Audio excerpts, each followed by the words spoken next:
What is kinematics? So kinematics is the study of motion of an object without considering the cause of motion. तो यहाँ पे हम cause of motion को consider नहीं करते. So what is kinematics? Kinematics is the study of motion of an object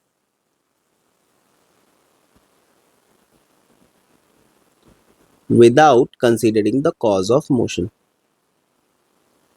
Without considering the cause of motion. So in kinematics हम cause of motion को ignore करते हैं.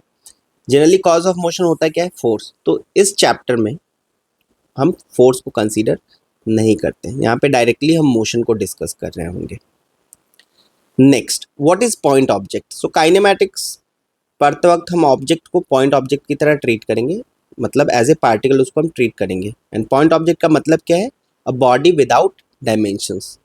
बट प्रैक्टिकली तो ऐसा object exist नहीं करता ना जिसका डायमेंशन ही ना हो, लेंथ ब्रेथ हाइट सब कुछ जीरो हो. तो बेसिकली पॉइंट ऑब्जेक्ट बोलने का मतलब होता है जब मोशंस के डायमेंशंस साइज ऑफ बॉडी के कंपैरिजन में काफ़ी ज़्यादा होते हैं, टू लार्ज होते हैं, तो उस केस में हम उस ऑब्जेक्ट को पॉइंट ऑब्जेक्ट कंसीडर कर सकते हैं.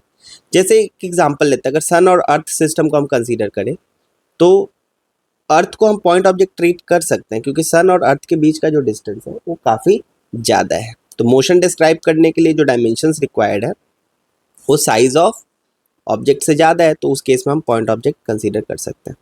तो पॉइंट ऑब्जेक्ट तो एक आइडियलिस्टिक केस हुआ. तो बेसिकली होता क्या है, अगर साइज ऑफ बॉडी काफ़ी स्मॉलर होगा तो पॉइंट ऑब्जेक्ट की तरफ वो उतना ही अप्रोच करता जाएगा, उसको उतने अच्छे तरीके से हम पॉइंट ऑब्जेक्ट कंसीडर कर सकते हैं. Next is translatory motion. What is translatory motion? तो जब भी कोई ऑब्जेक्ट मूव करता है, हर एक ऑब्जेक्ट पे बहुत सारे पॉइंट होते हैं, हर एक ऑब्जेक्ट बहुत सारे पॉइंट से मिलकर बना हुआ है. जैसे अगर हम यहाँ पे कंसीडर करें, ये एक ऑब्जेक्ट है जिस पे 3 पॉइंट्स हमने कंसीडर किए A B C. And object जब मूव कर रहा है तो अगर तीनों जो पॉइंट्स हैं ए बी सी अगर सेम लीनियर डिस्टेंस कवर करते हैं तो ऐसे मोशन को हम लोग ट्रांसलेटरी मोशन बोलते हैं. जैसे यहाँ पे आप फर्स्ट एग्जांपल में देख सकते हैं, तीनों points A B C same linear distance cover कर रहे हैं. सिमिलरली ये सेकंड जो हमारा केस है, इसमें भी अगर इसको मैं ए और बी पॉइंट लेट करता हूँ तो इन दोनों ने जो लीनियर डिस्टेंस कवर किया ये सेम है, तो इन दोनों मोशन को हम ट्रांसलेटरी मोशन बोल सकते हैं. तो what is translatory motion? So when a body moves such in a such when a body moves in such a way that the linear distance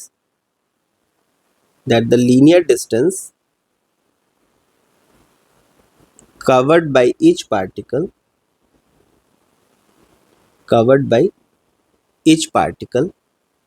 of the body is same during the motion. तो किसी भी motion को हम translatory motion कब बोलेंगे? जब सभी points उस ऑब्जेक्ट्स के सेम लीनियर डिस्टेंस कवर करें ड्यूरिंग द मोशन. तो यहाँ पे फर्स्ट और सेकंड ये दोनों ट्रांसलेटरी मोशन है. बट यहाँ पे आप देख सकते हैं जो पाथ है वो कर्वी लीनियर है, इसको इसलिए इसको हम लोग बोलेंगे कर्वी लीनियर मोशन.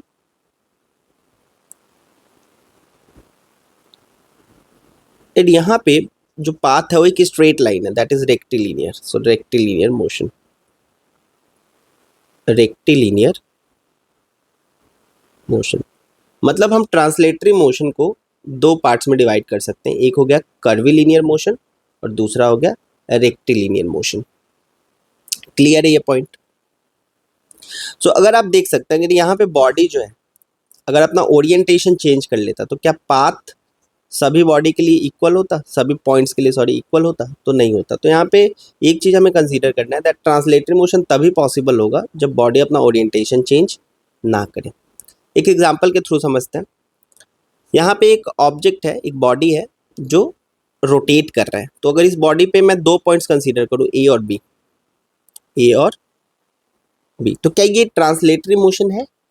तो यहाँ पे अगर हम देखें तो ए का जो लीनियर डिस्टेंस है, लेट इट बी x1 और बी का जो लीनियर डिस्टेंस है ये वाला पाथ दैट इज x2। तो यहाँ क्लियरली दिख रहा है that x2 is greater than x1, तो दोनों इक्वल नहीं है ना, x1 is not equal to x2। इसका मतलब ये जो मोशन है ये ट्रांसलेटरी मोशन कंसीडर नहीं किया जा सकता।